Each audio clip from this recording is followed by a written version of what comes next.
यात एक खोली असून तिच्या दोन्हीकडे 2 माळे बनवलेले आहेत. तसेच पहिल्या माळ्यावर जाण्याकरता जिना आहे. महालाचे छत सपाट आहे आणि आतील भागात चुना आणि वाळू मिश्रित भिंती आपल्याला बघायला मिळतात.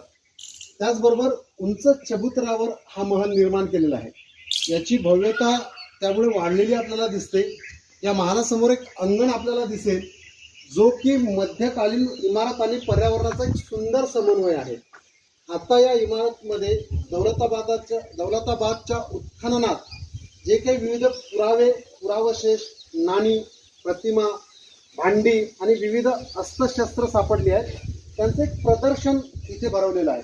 त्याचबरोबर जैन तीर्थंकर, हिंदू देवी देवता आणि स्थापत्य आणि शिल्पांचे वेगवेगळे नमुने आपल्याला इथे बघायला मिळतात. आपण बघूया हे सगळे काय शिल्प आहेत आणि काय आहे. इथे जैन तीर्थंकरांच्या